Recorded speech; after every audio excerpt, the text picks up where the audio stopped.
खुदावंद यीशु मसीह के बबरकत और जलाली नाम में आप सब की खिदमत में सलाम पेश करते हैं। मेरा नाम तारिक परवेज़ है और मैं काशिश पाकिस्तान का सीनियर पादरी साहब हूँ। हम ये आपकी खिदमत पे पैगाम पेश कर रहे हैं ताकि आप लोग खुदा के कलाम को सुने, ईमान में मजबूत हों और कलाम पर अमल करके खुदा की अब्दी बादशाही में दाखिल हों। आज के पैगाम का अन्वान है रोया और खुदा की अब्दी बादशाही, और ये दानियल की किताब उसका दूसरा बाब उसकी 31 आयत से लेकर 44 आयत तक लिया गया है। और आज के इस पैगाम में नबूकदनेस्सर बादशाह एक मूरत को देखता है, एक मुजस्समे को देखता है। मैं आपसे दरख्वास्त करूंगा कि आप लोग पहले इस कलाम को सुने और उसके बाद जो है फिर आप कलाम की वजाहत को सुने और देखें। खुदा के कलाम में यूँ लिखा हुआ है,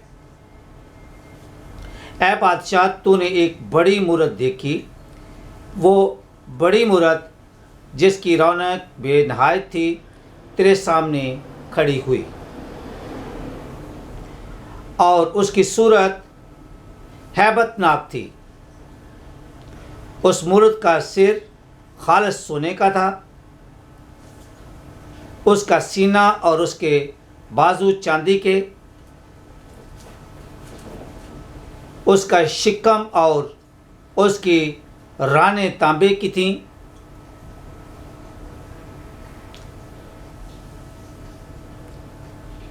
उसकी टांगें लोहे की और उसके पांव कुछ लोहे के और कुछ मट्टी के थे।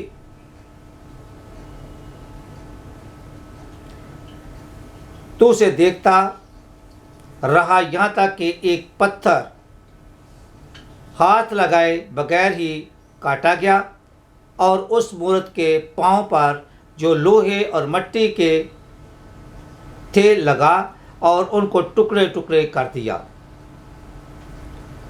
तब लोहा और मट्टी और तांबा और चांदी और सोना टुकड़े टुकड़े किए गए।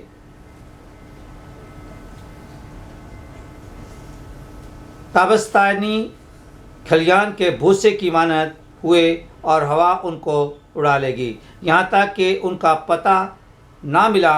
और वह पत्थर जिसने उस मूरत को तोड़ा एक बड़ा पहाड़ बन गया और तमाम ज़मीन में फैल गया।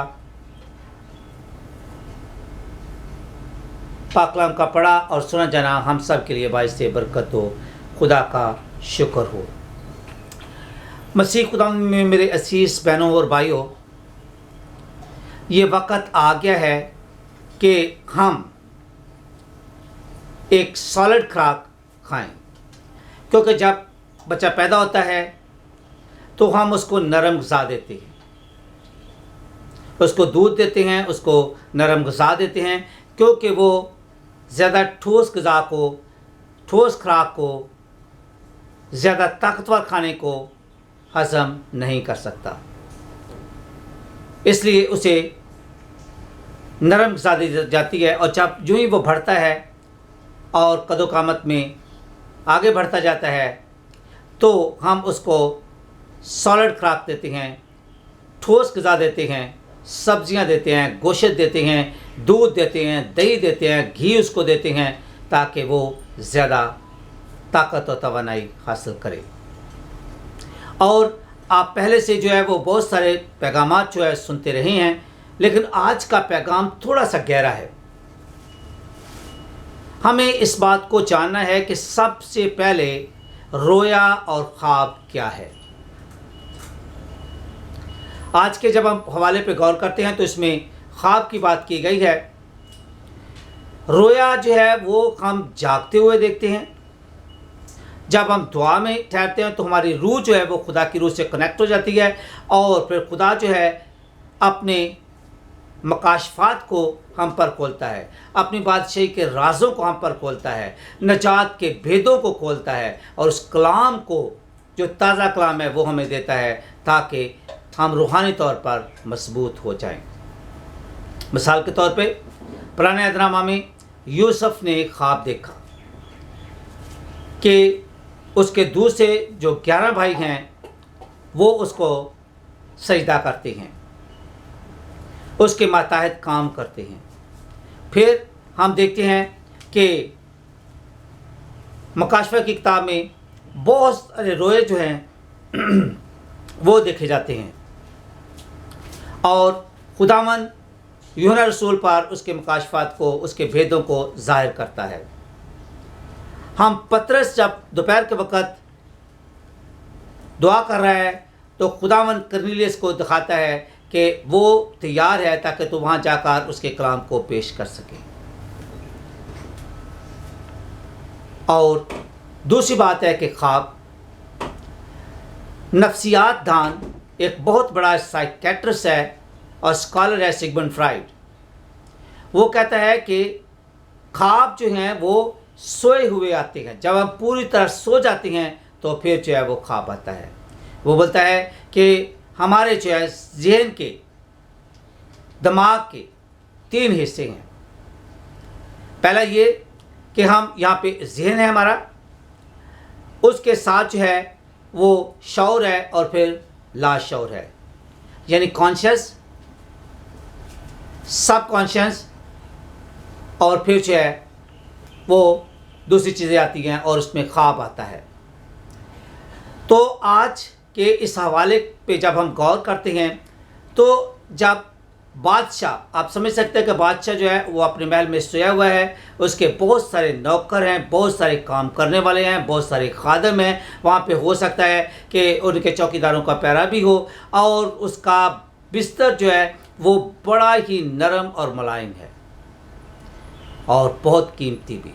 लेकिन वहाँ पर जब वो सोता है तो वो एक ख्वाब को देखता है। ख्वाब का आना जो है वो एक आम चीज़ है, लेकिन ख्वाब में जो कुछ वो देखता है वो बड़ा खौफनाक और हैबतनाक है और वो बड़ी अजीबोगरीब जो है वो तस्वीर उसमें देखता है और वो घबरा जाता है, उसकी नींद उड़ जाती है और सबसे पहली उसकी अप्रोच जो है वो ये कि चूँकि वो बुतप्रस्त है तो वो जादूगरों को, फालगिरों को, नजूमियों को, सिताराशनासों को, इन सब को बुलाता है और बोलता है कि देखो मैंने एक ख्वाब देखा है और इस ख्वाब में जो वो मूरत या मुजस्मा देखता है वो बहुत ही खौफनाक है। आमतौर पे हम जानते हैं कि अगर हमें कोई ख्वाब आता है तो उसमें हमें एक ही जिस्म जो है वो नज़र आता है, लेकिन ये मुजस्मा जो देखता है ये बड़ा ही हैरानकुन है, ये अकल को दंग कर देता है और इसलिए वो भी बहुत परेशान है और वो उनसे पूछता है, अपने जादूगरों से, अपने फालगिरों से, अपने नजूमियों से, सिताराशनासों से पूछता है कि इस ख्वाब का मतलब क्या है, लेकिन वो इसको बताने से कासर रहते हैं, वो इसको बता नहीं सकते। अब ऐसी सूरत हाल में हम देखते हैं कि वो कैसी मूरत को या मुजस्समे को देखता है और वो देखता है कि उस मूरत का सिर जो है वो खालस सोने का है और उसका सीना और उसके पाँव चांदी के, उसका शिकम और उसकी रानें तांबे की थी। बड़ी अजीबोगरीब चीज़ है।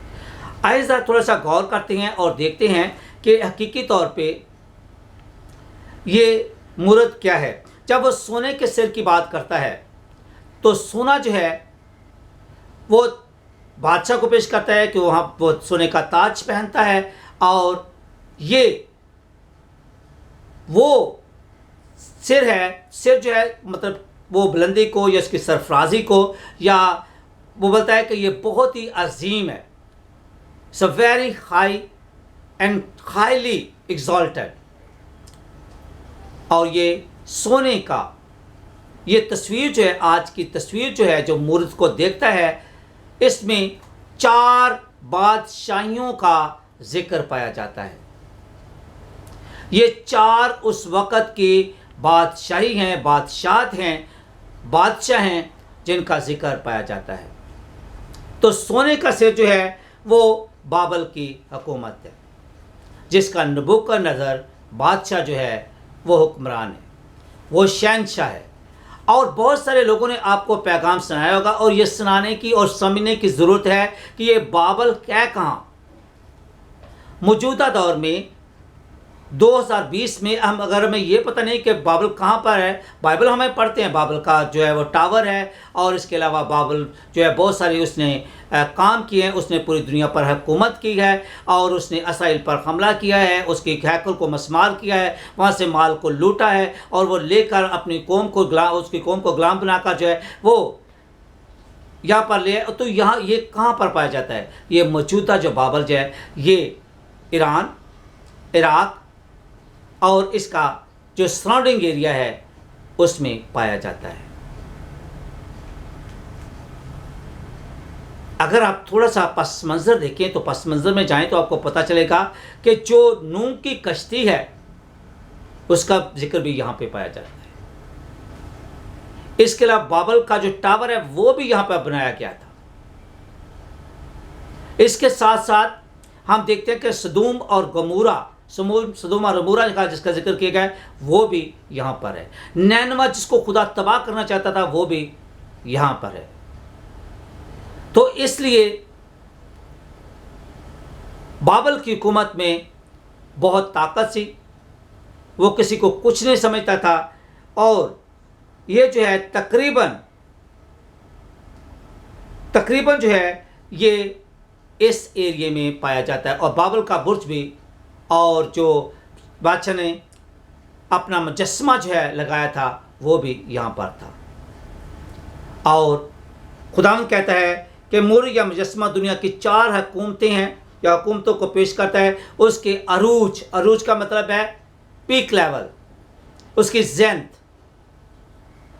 और उसके जवाल यानी उसके तनस्सल या उसके उतरने को या उसके बर्बाद होने को पेश करता है। तो इसमें सोने का सर जो है वो बाबल की हुकूमत है, जिसका बादशाह खुद मालिक है। उसमें दूसरी चीज़ जो देखता है वो सीना और बाजू चांदी के। क्या मतलब है इसका? ये सीना और उसके बाजू ये चांदी के हैं। इसका क्या मतलब है? यहाँ पर हम देखते हैं कि मादियो फारसी हुकूमत, इसका मतलब है मादियो फारसी हुकूमत। ये मादी और फारसी हुकूमत जो है इसने बाबल की हुकूमत को शिकस्त दी थी, और ये 2 हुकूमतों, 2 ताकतों को जोड़कर जो है वो आए थे और उन्होंने बाबल की हुकूमत पर हमला किया था और बाबल की हुकूमत को हमेशा हमेशा के लिए ख़त्म कर दिया था। और ये मौजूदा ईरान है। उसके बाद जो पेट और टांगे जो हैं वो तांबे की हैं। पेट और टांगे जो हैं वो तांबे की हैं। इसका मतलब क्या है? ये यूनानी हुकूमत को पेश करती है। आपने नाम सुना होगा कि सिकंदर आज़म, अलेक्जेंडर द ग्रेट, इसको लेपर्ड के नाम से भी जाना जाता है क्योंकि इसने बड़ी तेज़ी से आधी दुनिया पर हुकूमत की और उसको फतह किया था। और अलेक्जेंडर द ग्रेट जो है ये यूनान से है और ये यूनानी हुकूमत को पेश करता है। और टांगे लोहे की और पाँव लोहे और मिट्टी के। अब ये बड़ी अजीबोगरीब चीज़ है कि इस तस्वीर की टांगे जो हैं वो लोहे की हैं और उसके पाँव लोहे और मिट्टी के। अगर वो इंसान है तो वह सिर्फ इस जिस्म से बना होगा जिसमें खुदा ने मिट्टी ली और उसमें ज़िंदगी का दम फूंका और वो चीती जान हुआ। लेकिन यहाँ पर जो है माजरा बिल्कुल डिफरेंट है। और उससे भी एक अजीबोगरीब चीज़ जो है वो सामने आती है कि बोलते हैं कि एक छोटा सा पत्थर जो है बगैर काटे वो निकलता है।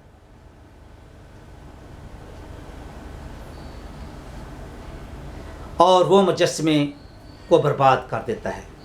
इसमें छोटा सा पत्थर जो है वो खुदा की हुकूमत है जो खुदा खुद कायम करेगा। और इस हुकूमत से, छोटी सी हुकूमत से जो है वो बहुत बड़ी हुकूमतों को, बहुत बड़े जो है वो बादशाहों को शिकस्त देगा। और हम देखते हैं कि ना सिर्फ ये, बल्कि इसमें दो अहम चीज़ें जो हैं वो ज़ाहिर आती हैं, खुल के सामने आती हैं। जब दानिएल उस ख्वाब को बयान करता है तो बादशाह जो है उसकी तारीफ करता है और उसको आला ओहदों पर जो है वो फाइज करता है। यहाँ पर दो बातें जो है राज की हैं, भेद की दो बातें हैं जो जानने की ज़रूरत है। इसका मतलब पहला भेद ये है, या पहला चीज़ ये है कि खुदा तमाम राजों को, भेदों को जानता है।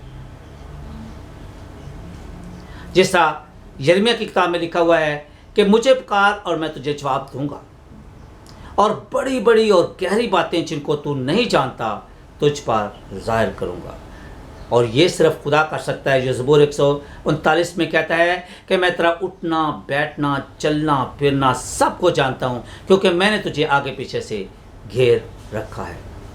इसलिए वो दिलों की बातों को जानता है, वो गुर्दों की बातों को जानता है, और वो हालात और आने वाले मुस्तकबिल के बारे में जानता है, क्योंकि वो हमारा उठना, बैठना, चलना, फिरना सब को जानता है। उसने पीछे हमें आगे पीछे से घेर रखा है।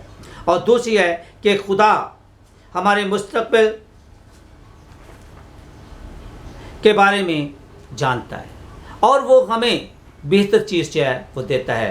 बोलता है कि I plan for you to bless you and to prosper you and not to harm you and give you hope for the bright future.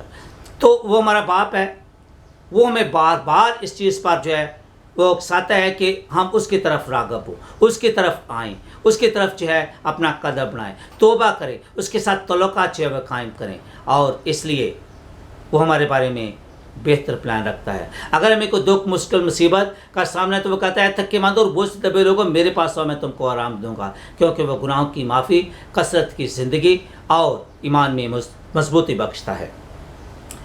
अब यहाँ पर जो है हम एक और चीज़ को देखते हैं कि खुदा की बादशाही, क्योंकि हमने देखा है कि खुदा इन तमाम जो है बादशाहियों को जो है, चारों हुकूमतों को हम देखते हैं को ज़वाल का शिकार हो जाती हैं, वो ख़त्म हो जाती हैं, वो बर्बाद हो जाती हैं, लेकिन खुदा अपनी हुकूमत जो है यहाँ पे कायम करता है।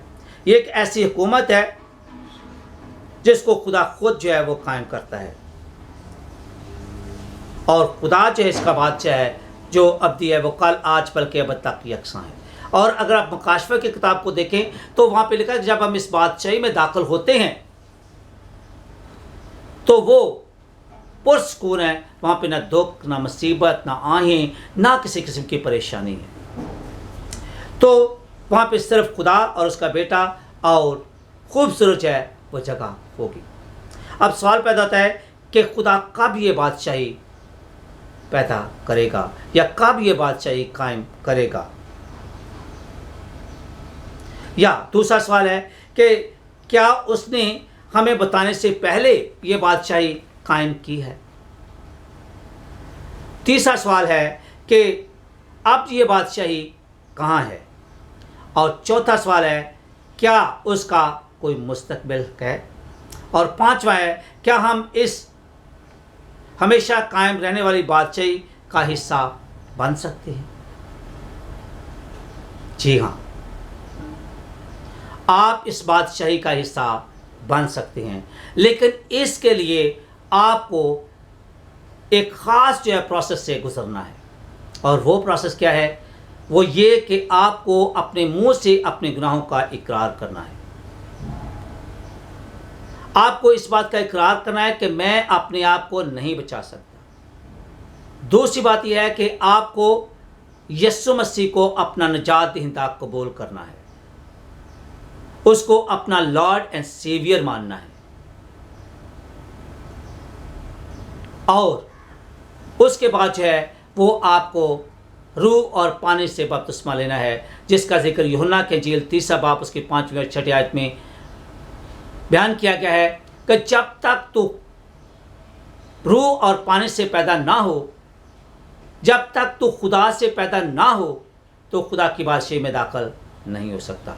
तो आपको अपने गुनाहों की तौबा करके खुदा से माफ़ी मांगना है, यीशु मसीह को अपना शख्सी निजात देना कबूल करना है और फिर बपतिस्मा लेकर आपको रूह की ममोरी को हासिल करना है और फिर आप नई मखलूक बन जाते हैं, क्योंकि खुदावंद के कलाम में लिखा हुआ है कि जो कोई मसीह में है वो नई मखलूक है और इस तरह आप खुदा की बादशाही में दाखिल हो सकते हैं। एक दफ़ा का जिक्र है कि एक पादरी साहब था और वो पादरी साहब अफ्रीका में था। वो एक इलाके में काम करता है और जब वो खिदमत के लिए निकलता है तो अपनी बीवी और बच्चों को घर छोड़ के चला जाता है। जब वो अपनी कार में सवार है तो जाते हुए उसका हादसा होता है, एक्सीडेंट होता है और उसको बहुत सारी चोटें लगती हैं। जब उसकी बीवी को जो घर इतला दी जाती है, उसके चश्मे इमरान को घर में इतला दी जाती है, तो वो फ़ौरन जो है वहाँ पे एम्बुलेंस को लेकर जाती हैं, उसको उसमें डालते हैं और उसकी बीवी को उसके साथ जो है वो बिठाते हैं, क्योंकि उसने जो है उसके साथ बातें करनी है। तो वो जब बातें कर रहा है तो बोलता है कि अपना ख्याल रखें, अपने बच्चों का ख्याल रखें और तमाम चीज़ों का, कलीसिया का भी। उसको पता है कि मैं नहीं बच सकता। उसको जो है हॉस्पिटल में ले जाया जाता है और वहाँ पर जाकर वो मर जाता है। उसको 3 दिन जो है वो मुर्दा खाना में रखा जाता है, मोचरी में रखा जाता है और फिर 30 दिन के बाद जो है उसको खुदावंद रेनहार्ड बॉन्के की, अगर आपने कभी खबर सुनी हो या उसको जानते हो, तो उसकी मीटिंग में जाते हैं, वो उस मुर्दा आदमी को लेकर जाते हैं और वो दुआ करते हैं और वो ज़िंदा होते हैं। तो वो बताते हैं कि मैं आसमान पर गया और मैंने देखा कि फरिश्ता मुझे एक जगह पे लेके गया। वहाँ पे तमाम लोगों ने जो है सफ़ेद जामे पहने हुए हैं और एक ही जब वो प्रस्तुत करते हैं तो एक ही दफ़ा वो जो है वो नीचे जाते हैं, सजदे में जाते हैं और एक ही दफ़ा जो है वो उठते हैं और बड़ा रूह परवर, बड़ा खूबसूरत ब्रिलियंट नज़ारा है। और ये खुदा की स्प्लेंडेड को जो है, खुदा की जो है शान को, उसकी ग्लोरी को जो है वो ज़ाहिर करता है। और फिर वो एक और जगह पे जाता है, वहाँ पे जो है बहुत सारे मकान बनाए हुए हैं। तो वो पूछता है कि ये महल जो है किन के लिए है? तो बोलता है ये ईमानदारों के लिए है। यीशु मसीह ने कहा है कि मैं जाता हूँ और तुम्हारे लिए जगह तैयार करता हूँ। और फिर वो तीसरी जगह पर उसको लेके जाते हैं, तो वहाँ पे बोलता है कि लोग चला रहे हैं कि हम जल रहे हैं, लेकिन मुझे आग दिखाई नहीं देती। लेकिन वो जगह ऐसी है कि यहाँ पे बहुत सारी मुझे आवाज़ें आती हैं और फरिश्ता मुझे वहाँ पर लेकर जाता है। और उसके बाद जो है वो बयान करता है, ज़िंदा होता है तो बयान करता है, तो अपने आप को जो है वो एक कमरे में बंद कर लेता है ताकि वो लोगों के साथ मिक्स ना हो। तो वो बताता है कि वो जगह इतनी खूबसूरत है कि मैं उसको बयान नहीं कर सकता। मैं वहाँ से नहीं आना चाहता था, लेकिन खुदा ने मुझे बोला कि तू जाकर जो है वो गवाही दे। लूका की इंजील जो है 16 बाब में अगर आप देखें तो वह अमीर आदमी और लाजरस की कहानी है। जब दुनिया में था उसने ऐशो इशरत की है, लाजर की गरीब की कोई परवाह नहीं की, लेकिन जो ही वो मरे हैं, आंखें बंद की हैं, जो लाजर है वो एक ईमानदार है और वो बाब इब्राहिम की गोद यानी जन्नत में जाता है और उसके साथ अमीर आदमी जो है वो दोज़ख में चला जाता है। आप जो यहाँ पे ये बात जानने की ज़रूरत है कि जब हम दुनिया में हैं हम बहुत काम कर सकते हैं। जब दिन का वक्त है, ज़िंदगी है, दम है, ताकत है, सब कुछ है, तो हम यहाँ पे बहुत कुछ कर सकते हैं। आप ना खजाना जो है आसमान पर जमा कर सकते हैं, लेकिन जो ही आपने आंखें बंद की फिर आप कुछ नहीं कर सकते। इसलिए खुदावंद का कलाम बयान करता है कि खुदावंद को ढूंढ जब तक कि वो मिल सकता है। और यही वक्त है कि हम खुदावंद को ढूंढ सकते हैं। और अब यहाँ पे हम अपने पॉइंट को जो चेक करते हैं तो उसमें यह है कि इन तमाम बादशाहियों में, अगर आप देखें दुनियावी बादशाहियों में, तो यहाँ पे तमाम बादशाहियों में क्या है? झगड़े हैं, नफ़रत, मखालफत, हट धर्मी, बुत प्रस्ती, गरूर और तकब्बुर जो है वो पाया जाता है। और ये तमाम जो है वक्ती और आरजी हैं। और खुदा जो है वो अब्दी है, क्योंकि वो कल, आज, बल्कि अब तक यकसा है।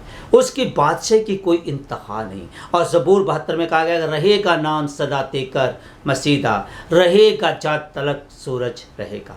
यानी जब तक आसमान और ज़मीन और कायनात है, खुदा की बादशाही जो है वो हमेशा कायम रहती है। और अगर आप इसकी बादशाही की खूबसूरती को देखना चाहते हैं तो आप जिसाया 6 बाब में देखें, खुदा तख्त पर बैठा हुआ है और फरिश्ते जो हर वक्त कदूस कदूस कदूस कहते हैं, आसमान तेरा तख्त और ज़मीन तेरे पाँव की चौकी है जिस पर तूने हमें रखा है। और ये खुदा की बहुत बड़ी बादशाही की बात है। और अगर आप जो है देखें कि मौजूदा दौर में ये कहाँ पे है, कलीसिया जो खुदा के लिए अलग की गई है, खुदा उन कलीसिया पर जो हुक्मरानी करता है, बादशाही करता है, क्योंकि ये उसके खून से खरीदे हुए हैं। और हम देखते हैं कि यूहन्ना जो है वो बयान करता है कि जब वो बपतिस्मा देता है तो बोलता है कि तौबा करो क्योंकि आसमान की बादशाही जो है नज़दीक आ गई है। और यीशु मसीह जो बादशाहों का बादशाह है और वो जो है उस बादशाही को कायम करने वाला है और उसको अपने हाथों से ताकत और तवानाई बख्शेगा और वो कायम होने की नहीं, और ना ही जो है उसकी कोई इस हुकूमत को हिला सकता है। अगर आप अब्रानियों 13 बाब उसके 28 आयत को देखें तो वहाँ पे मैं आपके लिए पढ़ता हूँ, आपके लिए पढ़ूंगा, तो वहाँ पे लिखा, मेहरबानी करके आप ज़रूर अपने हवाले को देखें। अब्रानियों 13 बाब उसके 28 आयत में यूँ लिखा हुआ है, बस हाँ वो बादशाही पाका जो हिलने की नहीं,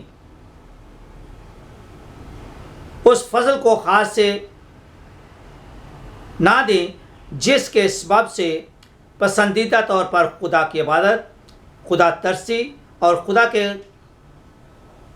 खौफ के साथ करें, क्योंकि हमारा खुदा भस्म करने वाली आग है। तो मेरे सीसो, यहाँ पर इस बात को समझने की ज़रूरत है कि जो बादशाही खुदा ने कायम की है ये उस घर की मानद है जो चट्टान पर बनाया गया है और उसको तूफान का कोई ख़तरा नहीं। जब हम खुदा की बादशाही में दाखिल हो जाते हैं तो हम उस दरख्ती मानद बन जाते हैं जो नदी के किनारे लगाया गया है, जिसको ना तो काल का ना कहत का और किस चीज़ का कोई डर नहीं और ये कभी तबाह नहीं होगी। अब हम इस पैगाम के कंक्लूजन पर पहुंच गए हैं और लिखा है कि खुदा की बादशाही, तो ये खुदा की बादशाही जो है कायम होगी। खुदा अपने लोगों पर हुक्मरानी और बादशाही करता है जब वो दुआ करते हैं और कहते हैं कि तेरी बादशाही आए, तेरी मर्जी जिस तरह आसमान पर पूरी होती है ज़मीन पर भी हो। आमीन। Thank you.